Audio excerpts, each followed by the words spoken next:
Oke teman-teman, Assalamualaikum warahmatullahi wabarakatuh. Oke teman-teman, kita akan melanjutkan materi yang sebelumnya.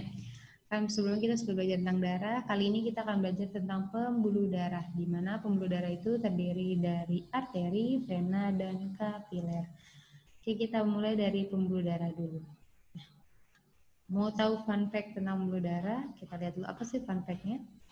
Menurut NIA, National Institute of Aging di Amerika Serikat, jika diurai atau dipanjangkan menjadi suatu garis lurus, pembuluh darah memiliki panjang lebih dari 96.000 km. Bayangkan teman-teman, 96 km itu sepanjang apa ya? Panjang dari Depok ke Surabaya itu aja sekitar 730 kilometeran. Jadi benar-benar panjang banget ya pembuluh darah kita kalau diuraikan. Oke teman-teman, itu adalah fun fact tentang pembuluh darah kita. Sekarang kita mulai masuk ke materinya, yaitu pertama tentang arteri. Nah, ini gambaran dari arteri. Arteri biasanya dilambangkan dengan warna merah ya teman-teman. Apa sih ciri khas dari arteri? Pertama, arteri itu mengalirkan darah dari jantung ke seluruh tubuh. Ingat teman-teman, alirannya dari jantung ke seluruh tubuh. Lalu, selain itu, arteri memiliki dinding pembuluh yang tebal, kuat, dan elastis. Meskipun tebal, dia kuat dan elastis. Elastis itu maksudnya bisa merenggang ya teman-teman gitu. Lalu, dia mampu menahan tekanan yang kuat. Nah, ini karena dia dindingnya tebal, maka dia mampu menahan tekanan yang kuat. Kenapa ada tekanan kuat di pembuluh darah arteri?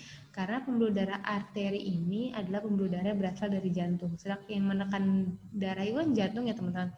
Nah, jadi arteri ini harus punya suatu bentuk yang mampu menahan tekanan yang kuat karena dia berasal dari jantung tadi.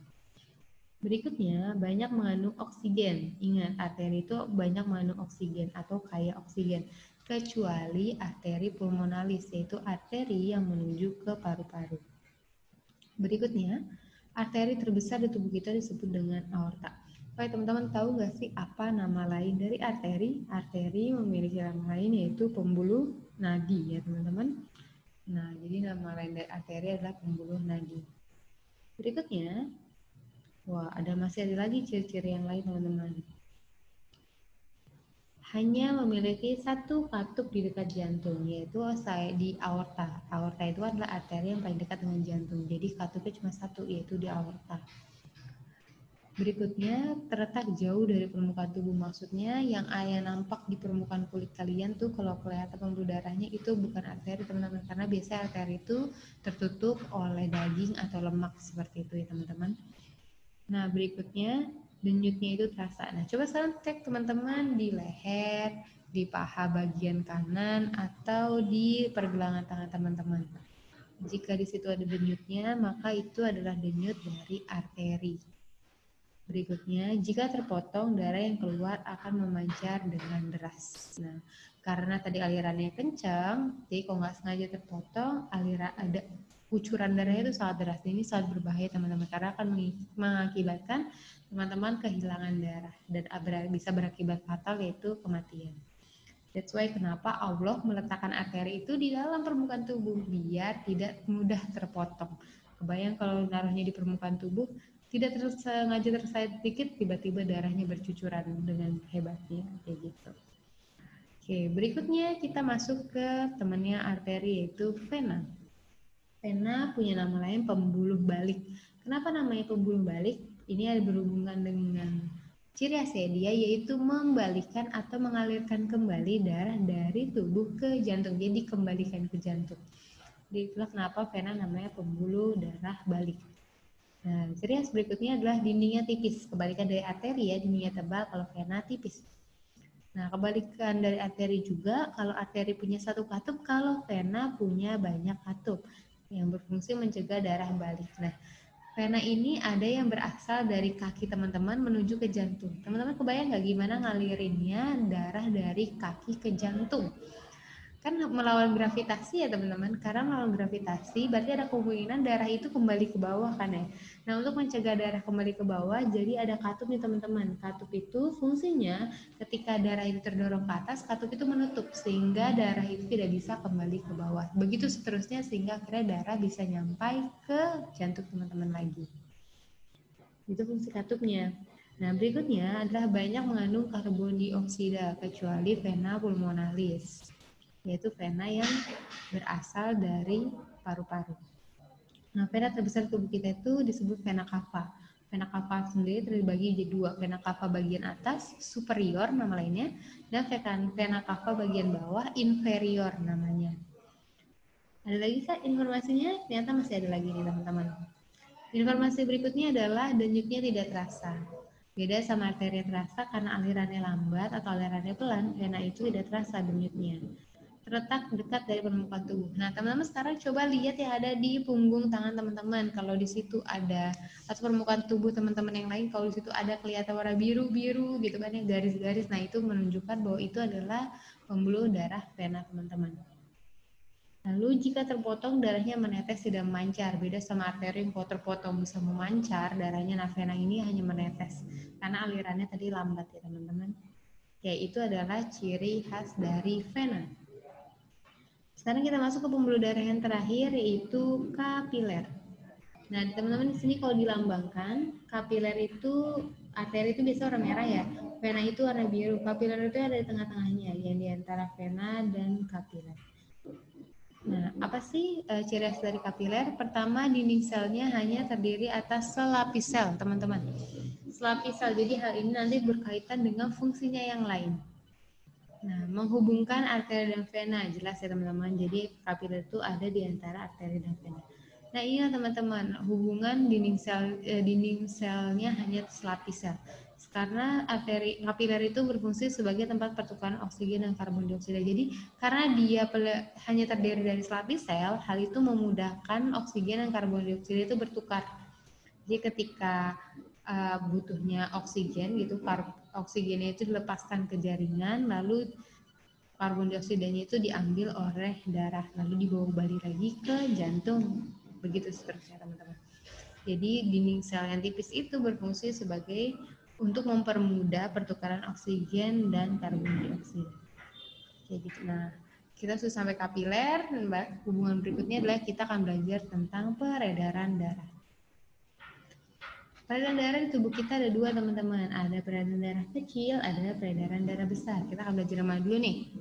Yang kecil dulu kali ya, yang kecil. Oke.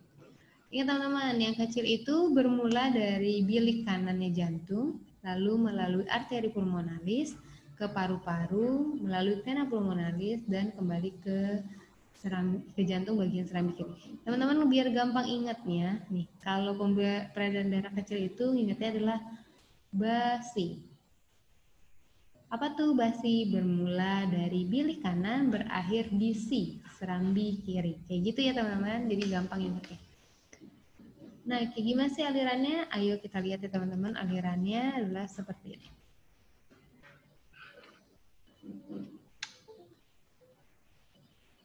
Nah, seperti ini alirannya teman-teman. Jadi, sebentar ya.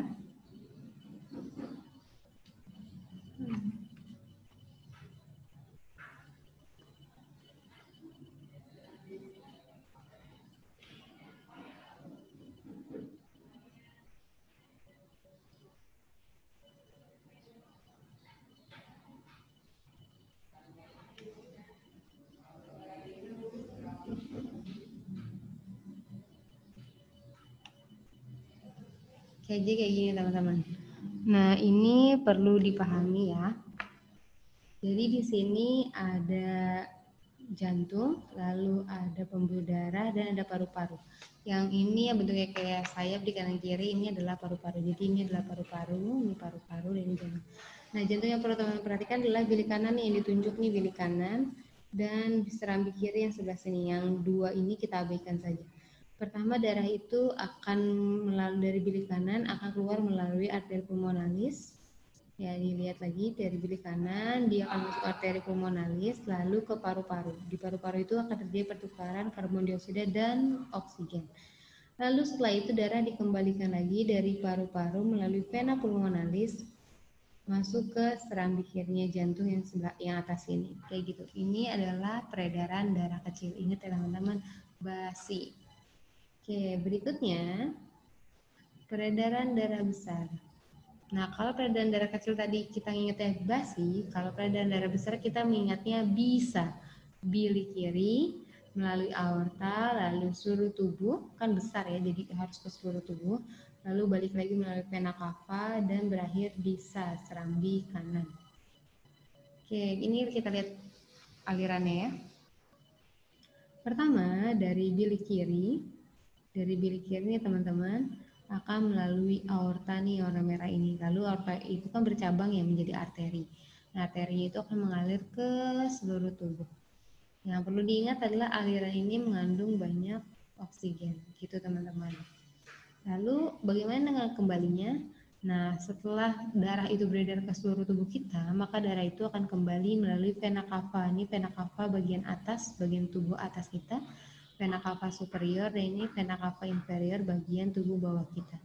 Dari vena cava maka akan masuk ke serambi kanan.